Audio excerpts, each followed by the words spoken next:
uno de los periodos más extraños en la historia porque es en el único caso en que ha habido hombre y mujer, reyes iguales los dos.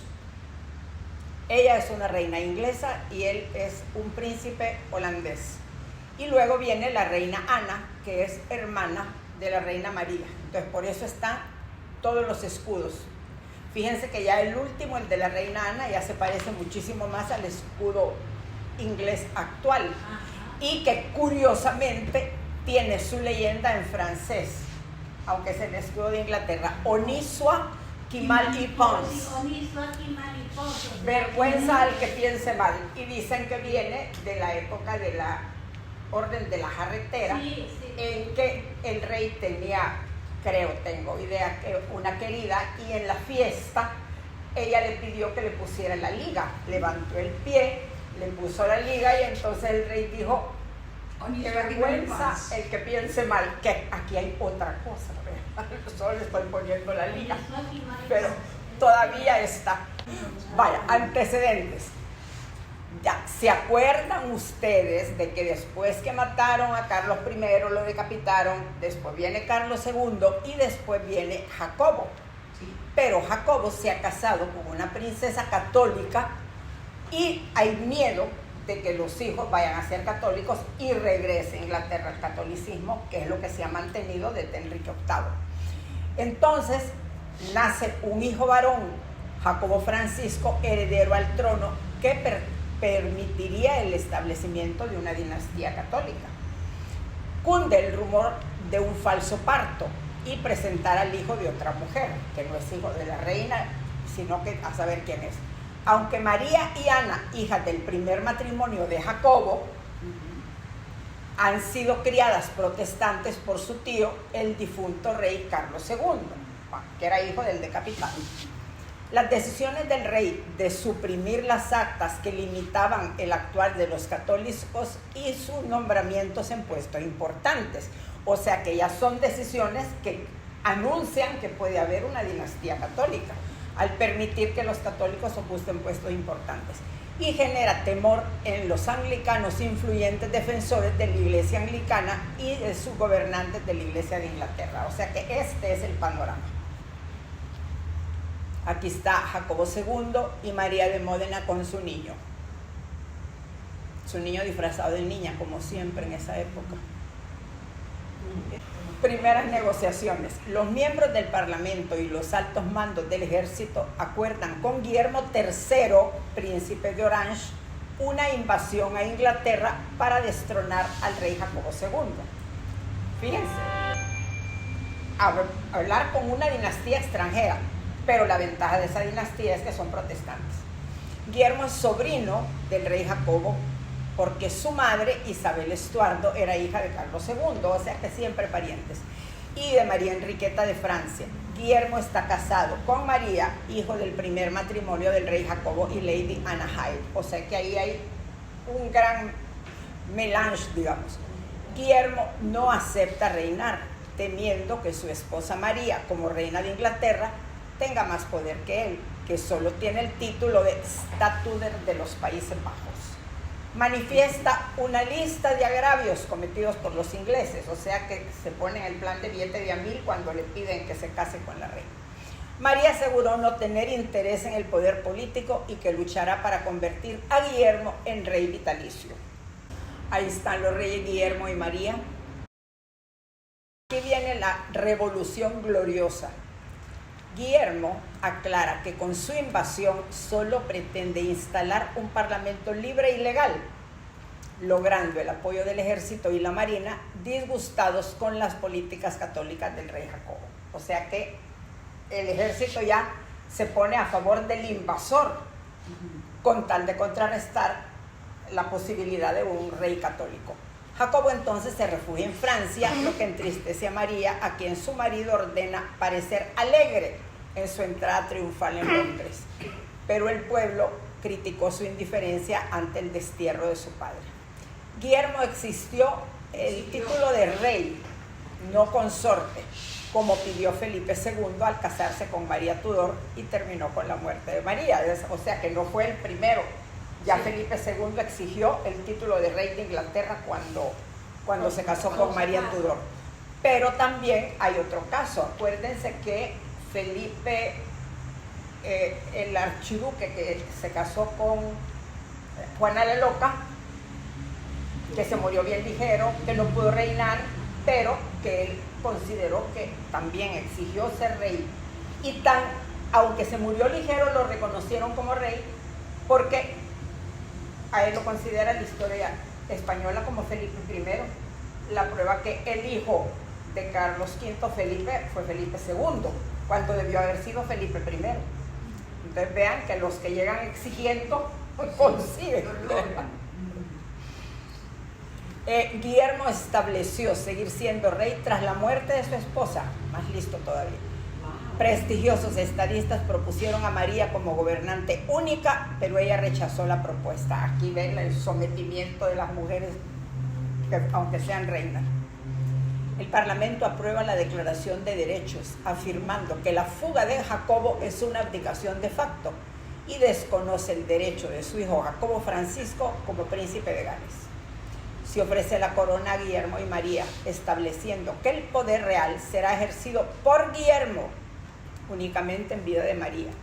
Excluye a todos los católicos de ocupar el trono por la experiencia de que es contrario a la seguridad y bienestar de un reino protestante ser gobernado por un príncipe papista. Aquí empieza el calificativo de los católicos en Inglaterra como papistas. Esta declaración, emitida en 1689, ya en 17, está considerada como uno de los documentos más importantes en la historia de Inglaterra. El Parlamento escocés reconoce a Guillermo como rey de Escocia. Guillermo y María fueron coronados juntos en la abadía de Westminster por el arzobispo inglés de Londres, aunque debió hacerlo el arzobispo anglicano de Canterbury, que no aceptó la deposición de Jacobo II. La Declaración de Derechos restringió prerrogativas reales al prohibir al rey crear impuestos, levantar ejércitos armados en tiempo de paz, sin consentimiento y autorización del Parlamento. El rey no puede interferir en las elecciones parlamentarias ni castigar a miembros de las cámaras por expresiones expresadas en debate. Se emitió una estricta y detallada ley de sucesión para asegurar la permanencia de protestantes en el trono tras la muerte de la reina María y de su hermana, la princesa Ana. Eso existe hasta el día de hoy. Sí, se murieron bien jóvenes. Todavía el día de hoy existe esa prohibición. No puede ser rey ni casado con el rey de Inglaterra, ninguno que sea católico. Continúa. Ahí están los reyes coronados, los dos, y el príncipe Jacobo. La ley de sucesión. Al morir Guillermo o María, el otro seguiría reinando, siendo sus hijos los sucesores. Luego la princesa Ana y sus hijos, y los hijos de Guillermo de un matrimonio posterior. O sea que Guillermo tiene bien asegurado el trono de Inglaterra. Al no haber descendencia de Guillermo, María y Ana, la corona iría al pariente protestante más cercano, Sofía de Hanover, electora palatina del Sacro Imperio y nieta de Jacobo I de Inglaterra. O sea que piensen que siempre va a haber alguien que por su cercanía de familia va a poder heredar el trono, no que van a tener que ir a buscar a otro. En ausencia de Guillermo por razones políticas o de guerra, María demostró ser una gobernante firme aconsejada por su marido. Encarceló a John Churchill, lo que la enemistó con su hermana Ana, quien compareció en el tribunal para apoyarlo, influenciada por su favorita Sarah Jennings, esposa de Churchill. Después vamos a platicar de Sarah Jennings y el palacio donde está el inodoro de oro. Pero mientras Guillermo estaba en Inglaterra, María no participó en política, pero sí en asuntos eclesiásticos. Aquí está Reina Ana. Esta pobre mujer, la pobre Reina Ana, la casaron con Jorge de Dinamarca, que era tonto de nacimiento. Ay, no, era que tonto. Tonto de nacimiento, y vivía repitiendo la misma palabra así como una mano. Y era conocido públicamente en la corte como tonto, ¿verdad? Vamos a ver si... Ay, pobre Ana. La reina María murió de viruela a los 32 años, tras un reinado de 5 años. Guillermo siguió como rey y murió 7 años después, a los 51. La corona pasó a la princesa Ana, la hermana menor de María, casada con Jorge de Dinamarca, formando un matrimonio feliz, pues claro.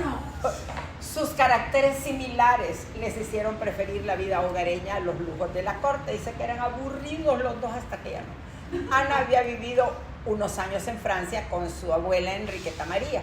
Al volver a Inglaterra a los 10 años, conoció a Sarah Jennings, que sería su amiga y la confidente más influyente durante su reinado. Sarah se casa con John Churchill, futuro duque de Marlborough, uno de los más destacados generales del ejército inglés. Le puedo contar que en esta época es la famosa guerra de sucesión. España se ha quedado sin rey, porque el último rey no tuvo hijos. Entonces hay dos candidatos al trono. Un nieto de Luis XIV, que tiene derecho, porque acuérdense que todos los reyes ingleses se casan con la hermana del rey de España, franceses se casan con la hermana del rey de España, y todos los reyes de España se casan con la hermana del rey francés. Por lo tanto, el nieto de Luis XIV tenía pleno derecho al trono de España. Pero por otro lado está también la casa de los Habsburgo en Austria, que también por Carlos V son parientes. Entonces es la guerra de sucesión. Entonces ahí es a donde Inglaterra se mete a luchar. Ahí llega John Churchill, que va a ser el primer duque de Marlborough, pero como los españoles no le pueden decir Marlborough, le dicen Mambrú. Y ahí viene la canción. Mambrú se fue a la guerra, qué dolor, qué pena. Increíble. Con el reinado de Ana, los duques de Marlborough serán la pareja más importante e influyente de la corte. La reina Ana y la favorita Sarah Churchill. La historia de Sarah Churchill es tremendamente interesante. Era una mujer inteligentísima y la reina la dotó de tanto poder y de tanto dinero que incluso le dijo que podía construir el castillo de Marlborough y el castillo de Blenheim en Londres con pisto del Estado, y que era para sus descendientes, ¿verdad? Que todavía existen. Ella vendía los puestos importantes a la gente que quería, plata paga, y ella le conseguía un ducado o un ministerio o una cosa así, y sobre todo gente joven que quería entrar al ejército, ¿verdad? Pero llegó un momento en que empezó a ser rechazada por la aristocracia y por el ejército, y entonces ya cayó en desgracia.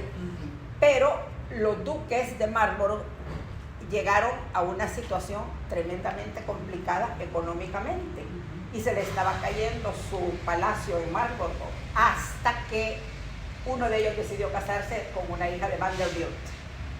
Ana es coronada reina en la abadía de Westminster en 1702 y juró defender sobre todo su religión como jefa de la iglesia anglicana.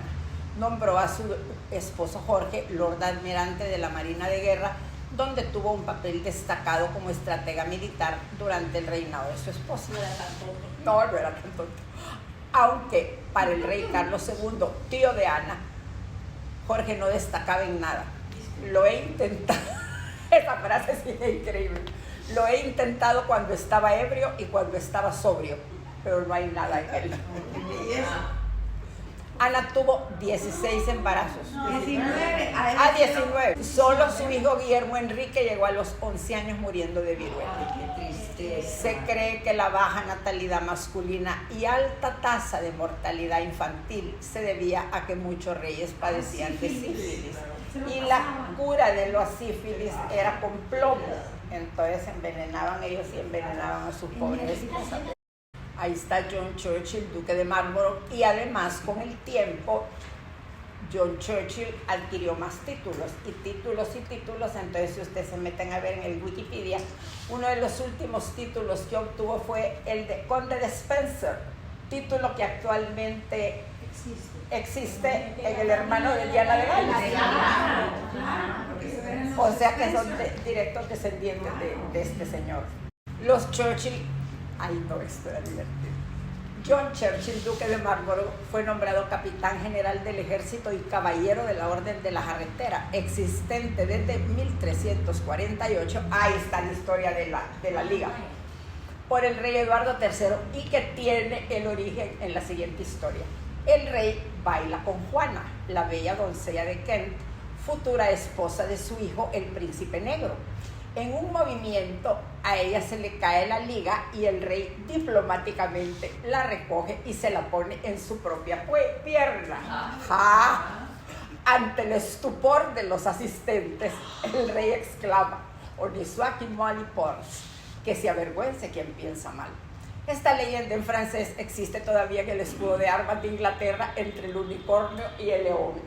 Sara, duquesa de Marlborough, es nombrada en el cargo de Dama de los Trajes, el honor más alto cerca de la reina, porque era la que le escogía el traje.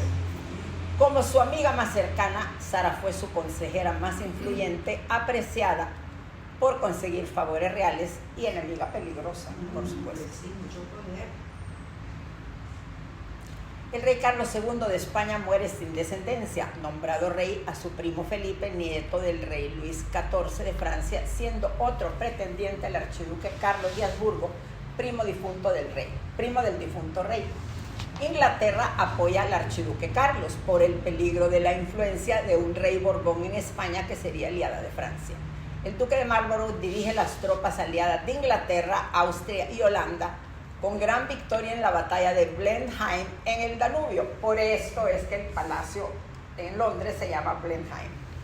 ¿Puedo decir cómo se pronuncia? ¿Puedo? Sí.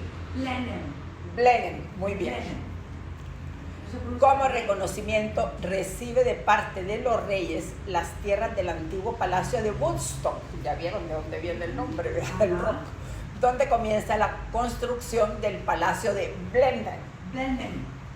Es algo así como por el arquitecto John Vanbrugh, con fondos del Tesoro Real y del Parlamento, a lo que Sara dedicó todo su esfuerzo. Y le otorgan los títulos de príncipe de Mecklenburg, príncipe de München, príncipe del Sacro Imperio Romano Germánico. Más no le podían tocar a Vanbrugh.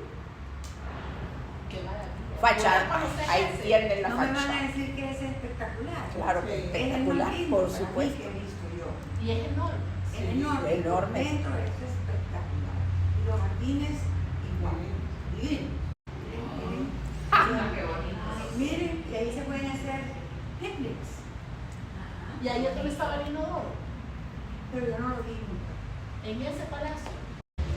El acta de unión. El Parlamento escocés exige que de morir la reina sin descendencia se mantenga la dinastía Estuardo. Acuérdense que los Estuardo vienen desde María, eligiendo los estados de Escocia a un monarca protestante de la Casa Real Escocesa. De no aceptarse esta moción, se retirarán las tropas escocesas del ejército del duque de Marlborough y se negarán a pagar impuestos.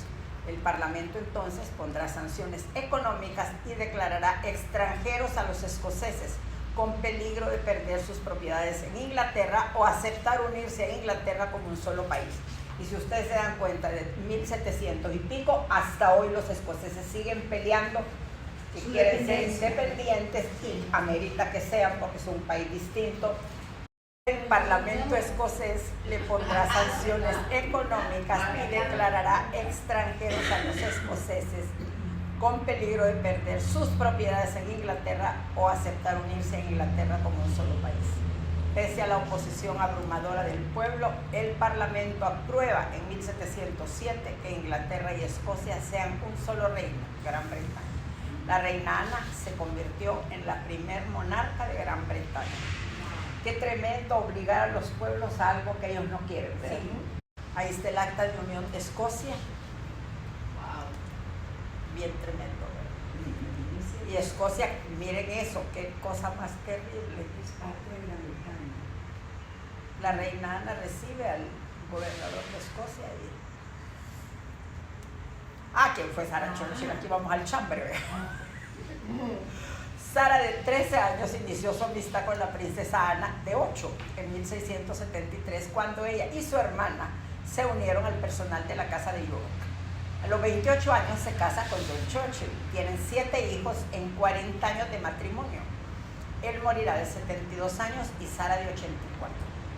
Su amistad con Ana y su conocimiento de las actividades del gobierno le permitían lograr favores o ser una peligrosa enemiga. Sara actuó como agente de Ana, promoviendo sus intereses durante el reinado de Guillermo y María. Su esposo es nombrado duque de Marlborough jefe del gobierno y de las tropas en la Guerra de Sucesión Española. Sara lo mantiene informado de las intrigas de la corte y transmite a la reina los consejos políticos de su esposo. O sea que ella es una mediadora perfecta, está acertada. Ahí sí todo con peluquín. No, es la de atrás que siempre se pone de lado. Ajá, la de... Ah, puede ser. Problemas con la reina, miren que esto es bueno. En 1707, Sara lleva a la corte a Abigail Hill, su prima pobre y desconocida, que por la ruina de su familia trabaja de sirvienta en casa de John Rivers de Kent, lo que avergüenza a la duquesa Sara. Abigail entra al servicio de la reina, que pronto la favorece por su carácter dulce, diferente al estilo autoritario de Sara. Oh, qué celos. Cría cuervos y te sacan los ojos. Ana asiste a la boda de Abigail con Samuel Marsham, a quien nombra varón. Robert Harley, conde de Oxford y primo de Abigail, se convierte en consejero privado de la reina, o sea que ella empieza a meter a su familia. Aumenta la confianza de la reina en Abigail, desplazando a Sara. Ana favorece a los Tories y Sara a los Whigs, siendo muchos ministros destituidos y sustituidos por recomendados de Abigail a la reina. Pierde el favor real y se retira de la corte hasta la llegada de Jorge I.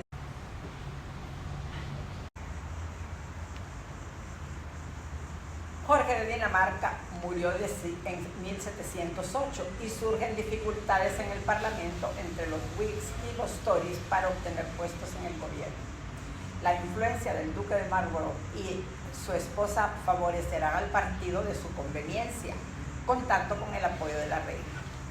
Termina la Guerra de Sucesión Española, Gran Bretaña obtiene el dominio de Gibraltar y Menorca, ahí es a donde se pasa Gibraltar a Inglaterra, al perder la Guerra de Sucesión Española, y pierde varias colonias francesas en Norteamérica.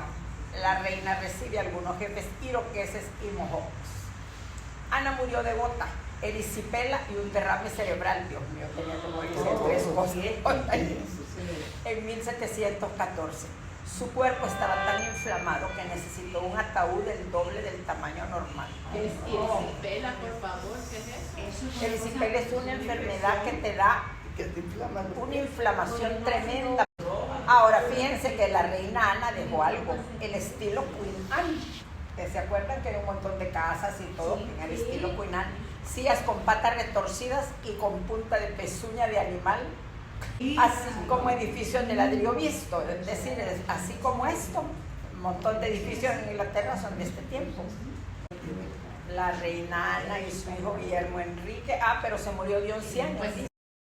Ahora vamos al palacio. Es el único edificio que recibe el nombre de palacio sin ser propiedad de la monarquía o del episcopado. Construido como un monumento para celebrar una victoria militar, es una ciudadela memorial de guerra construida entre 1705 y 1722.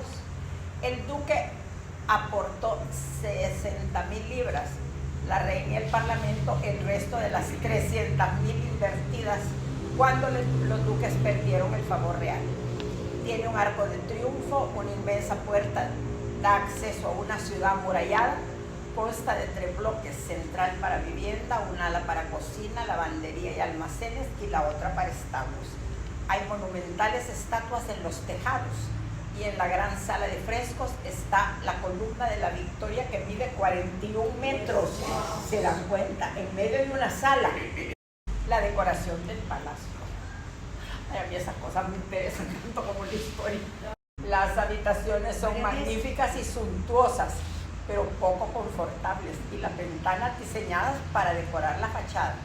En la capilla está el mausoleo donde están enterrados los duques, diseñado por Sara. Y en la biblioteca una estatua de la reina Ana.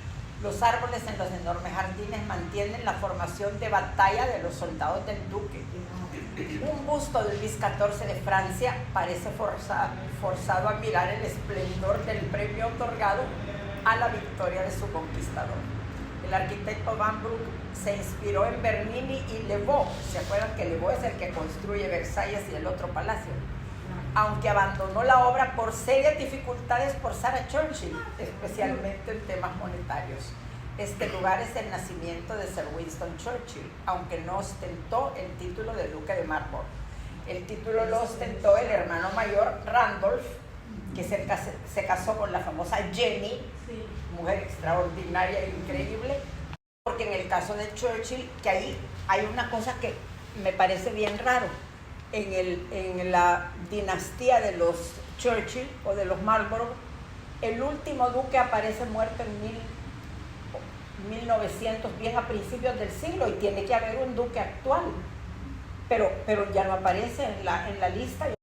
Ay, miren la estatua de la reina, y juro que nunca habían leído ninguno de esos libros, vean. Winston Churchill se lo va a haber leído. El sarcófago de los duques. Pero vaya, a la muerte del duque ya habían fallecido sus dos hijos, por lo que el título y propiedades pasaron a su hija Henrietta. Los siguientes herederos dilapidaron su fortuna y por dificultades económicas venden propiedades, la biblioteca de 18,000 volúmenes, valiosos cuadros como la Madonna de Ansdell de Rafael, un retrato del rey Carlos I de Van Dyck. Rubens, su esposa e hijo de Rubens, se encuentran en el Museo Metropolitano de New York.